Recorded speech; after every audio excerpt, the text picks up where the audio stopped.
So NPAN did some research. It was almost 10 years ago now. And we collected data from all over the country. And it was roughly to open up a small inspected facility of like 5,000 square feet, you needed about 1,200 beef or beef equivalent a year to break even, right? That's not to make a profit, just bare bones. Welcome to MeatsPad, a platform dedicated to sharing breakthrough knowledge that is accessible to the meats industry.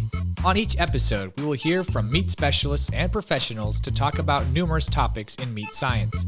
This podcast is brought to you by the U.S. Meat Export Federation, the Niche Meat Processor Assistance Network, UltraSource, the new standard for innovation. FiscoFan is a global leader and innovative partner in the food industry who provides solutions for the casing market. IFA, slaughter and meat processing tools. SmartLockerUSA.com. Safe for butchers, simple to use, but not vegan friendly. Hello, meat folks. Welcome back to the MeatsPad podcast. Today, I'm honored to be finally in person with one of our guests. And for some of you that don't know, Rebecca Thistlethwaite, I always get it wrong, but now I think I got it right. She was one of the first persons who trusted this podcast when I first started. Thank you for everything, and welcome. I think we have a good breakdown of questions for you, and this is your podcast. Welcome to MeatsPad. Thank you. I'm excited to be here in person and meet you in person finally. Is this your first or second AMP? I've never been to AMP before. Okay, this is your first. Yeah. What's your first impression? It's huge. Great turnout. I love the trade show floor. Lots of great conversations with people, and it's just fun to shake hands with people I've only interacted with by email or Zoom sessions. So just super happy to be here. And I apologize because I didn't mention. So we're still, we recorded some sessions. We partnered with the American Association of Meat Processors here on the 83rd edition.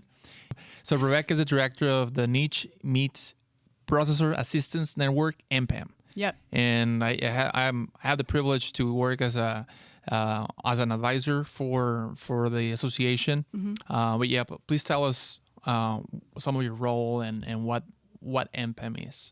Yeah, so NMPAN started in 2008, and believe it or not, actually started here in Iowa at Iowa State University by a grad student in the meat science program named Arian. And he partnered with this other grad student at Oregon State, Lauren Gwynn, and they realized that for all the great work that Extension does, especially for farmers and ranchers, they really didn't have any program that was targeted to meat processors, and specifically small-scale meat processors, which makes up the bulk of meat processors in America. I think 93% of meat processors in the U.S. are considered small or very small. The large packers have their own trade associations and probably have their own in-house R&D and training, but there really wasn't anything to provide research and education for the smaller processors. Yeah. So that's how we got started 14 years ago. I started with NPAN 6 years ago as the program manager, just developing content and curriculum for processors, and then took over 3 years ago as a director. And I'm super happy that we're getting additional funding to expand our team, and now I actually have a program manager who's helping me develop content. But we are completely responsive to the needs of meat processors. So we survey them every year in January. We say, what do you want to learn about this year? And then we spend the year developing content for them. So whether that's web pages or case studies or webinars, short courses, videos, podcasts, supporting podcasts, whatever format and education they want is what we provide. And then more recently, in the last couple of years during the pandemic, we've provided a ton more one-on-one technical assistance and consulting for startups and new meat processors, because there's a lot of new entrants into the marketplace. So we provide a lot of one-on-one advice directly to processors. So I know I get to interact a lot with small mid-sized meat processors, and in fact at UltraSource Academy we host up to, ranging from 18 to 22 processors, and we get a lot of questions. But I know you get more questions on a daily basis, and I know you have created a consulting team for those questions. Let's talk about some of the common questions that you get on a daily basis from meat processors, and I think we can facilitate a conversation and maybe answer or the common questions that they may have regarding meat processing, building, expanding, and that type of things. The mission of USMEF is to increase the value and profitability of the U.S. beef, pork, and lamb industries by enhancing demand for their products in export markets through a dynamic partnership of all stakeholders. Simply put, USMEF is putting U.S. meat on the world's table. Yeah. Well, we get so many of the same questions that on our website, we have a beginner's guide to meat processing. So we go over the very basics, like what are the regulations, what are the economics. And then last year, I got funding from USDA to produce this little document called So You Want to Start a Meat Plant?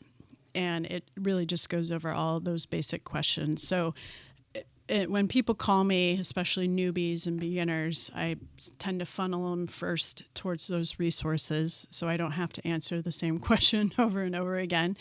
And then I say, read these documents. If you still have questions, come back to me, book a half an hour call with me for free or one of my consultants that I have on the team now. And now I've put together a team of, I think there's 11 of us that take questions in kind of different subject areas, you know. Since I started that consulting team in March, we've served 84 clients, vast majority of them being startups, but some of them are existing operators who want to expand or upgrade equipment or potentially apply for federal grants. But, you know, the most common like startup questions that I get are usually from cattle producers or other producers who, you know, have a couple hundred head, are having difficulty getting on the schedule anywhere, you know, complaining about having to wait 6-12 months to get on the schedule.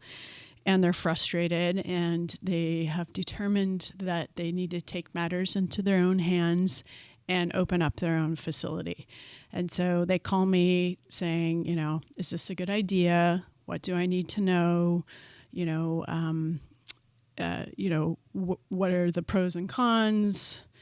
You know, what kind of financing do I need to have to consider opening a plant? Just all the nuts and bolts of opening a new facility. And so, you know, I either take those questions directly or I farm it out to one of my consultants. And now that I have a team of us, I kind of can send them to the right person. You know, you're on the team. If someone comes in and is a Spanish speaker, I can send them to you. I have a facilities person. I have a couple grant writers on the team now. So luckily now I don't have to take all the questions because that's how it used to be for the last 5 years. And but yeah, that's the most common one is like, what do I need to know to get started? And you mentioned before recording a little bit of financing. Could you elaborate more on that and some of the amount of animals to break even? Like even considering starting a new establishment, what do you have to take into consideration? Yeah. So NMPAN did some research. It was almost 10 years ago now. And we collected data from all over the country, and it was roughly to open up a small inspected facility of like 5,000 square feet, you needed about 1,200 beef or beef equivalent a year to break even, right? That's not to make a profit, just bare bones. That is how many a day, roughly? That's like 6 to 8 a day, right? 50 weeks a year. But now, according to our understanding of construction costs and labor costs, I think it's closer to 1,800 is your break-even point. And, you know, if you want to talk about profitability, like a minimum of 2,000 head a year. So that's closer to, what is that, like 12 to 15 a day or something? I don't have a calculator in front of me. But anyway, about about 1,800 to 2,000 head a year, bare bones, to build an inspected plant. And then the cost to build like a 5,000 square foot plant is roughly $400 to $450 a square foot now, depending on where you live in the country. So you're looking at a minimum of $2.25 million to $3 million. And that doesn't include equipment, you know. So probably closer to, I don't know, you're the equipment guy, 3 or 4 million bare bones. Yeah, and it's good to know all that information because when you don't have an easy and very digestible way to communicate, okay, you want to do it, yeah, but this is upfront what may cost you, and I think this is good information. I mean, yeah, and thank you for all you do because, last episode that we had. From 2020 to 2022, there's been a lot of new change. establishments. Yeah, a lot of change, a lot of funding, a lot of new facilities, new people. I mean, even like folks that I just said, cattle producers, like had no idea how to break down a carcass, how that you had to have a quality assurance in your team, had to have a HACCP plan. So all those things that until you're not in the business and understand how the establishment is inspected, whether state inspected or USDA inspected or custom slaughter. Tell us about some of the most common, I would say maybe not questions, but some of the most common reasons for processors to fail. And by failing, I mean, I've been 6 months in, 12 months in, and not making money. What are some of the most common reasons for them to close the facility? Because I know there's been some companies that have to like pretty much sell all the equipment because it didn't work. If you are a meat processor tired of you and your staff making endless phone calls to chase down order details from customers, SmartLockerUSA.com can help. Enjoy 100% customizable online order forms that automatically convert into a butcher sheet ready for your team. Track orders, send order and slaughter appointment reminders, track order history, and build customer profiles. SmartLockerUSA.com. Safe for butchers, simple to use, but not vegan friendly. Yeah. Yeah, and I have a lot of those processors come my way kind of on the down low and say, you know, I'm thinking about selling. How do I prepare my business to sell? Or, you know, I can't keep a competent plant manager on the staff, so I need to lease this facility to somebody else. Or there's also been, you know, nonprofits and government entities that have tried to build slaughter facilities, and it's not necessarily the best business model. And they come to me a few years later and say, we need to find an entrepreneur to take this over. So I receive a lot of those questions because they're looking for help, you know, on how to transition this business. Most of them want to still see it remain in operation, you know. They realize the value they provide their community, but they don't want to run it themselves anymore. Maybe they never were profitable, or they're just sick of working 80-hour weeks or whatever. So I have a good understanding of what those reasons are. And, you know, I think especially after the last couple of years with processors, owner operators working 80-hour weeks, I think a lot of them are just straight up burnt out. You know, just they didn't have that work-life balance and they can't take it anymore, and they see the trajectory and they don't see any light at the end of the tunnel, you know, like that moment where they can go back to having weekends and maybe go on vacation. They just can't take it anymore. So that's a common reason. It's just not a good balance of work life. Second is employee turnover and the inability to keep competent plant managers and QC staff, especially leadership positions.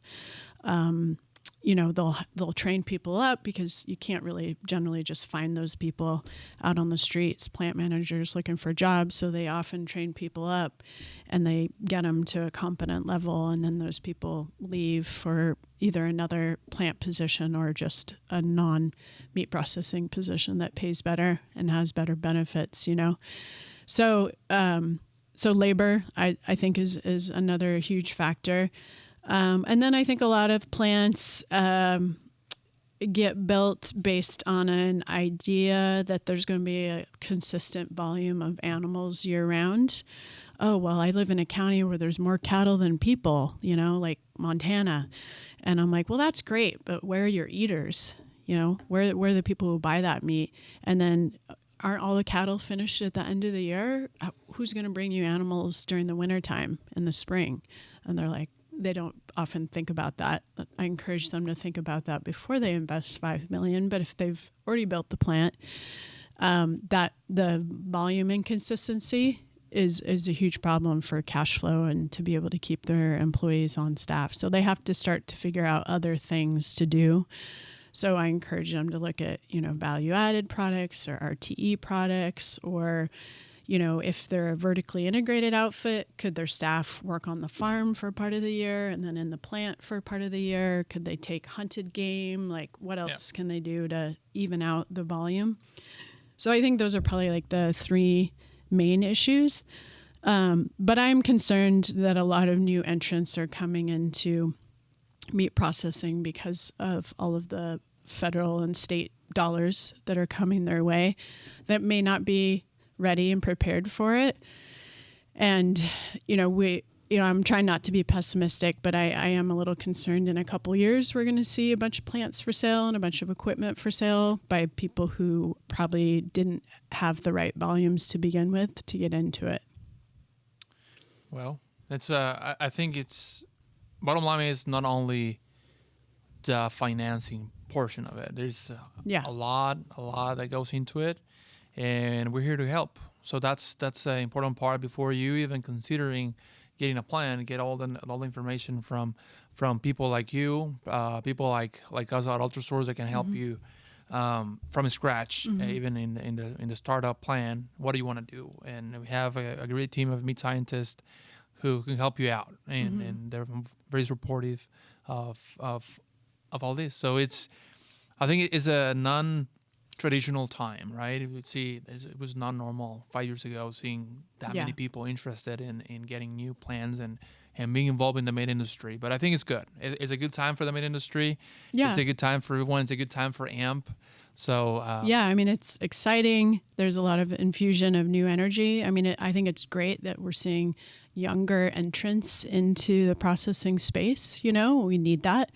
I work for Extension. I'm not selling anything. So my job is just to give people like the full suite of information. And so they know what they're getting into. I don't want to, I'm not going to sugarcoat how hard this experience is. And when people come to me and say, I'd like my plant up and running in 12 months, I'm like, well, just double or triple that number. And virtually everyone I've worked with are like, you were right about that. It did take 2 or 3 years to get up and running. And I'm like, well, good. I'm glad you knew. Well, I genuinely believe that it's best to say the truth up front than not saying, just masking like, okay, this now is it's not hard. Anyone can do it. Yeah. I've seen a lot of people doing that. So just you got to think twice. Yeah. Even more. So thank you, Rebecca, for your time. I'm glad that we got to sit down here in Des Moines, where NMPAN was created. Iowa, not Des Moines. Iowa, Ames, right? Yeah. Eventually, it's like an hour away. Ames, Iowa.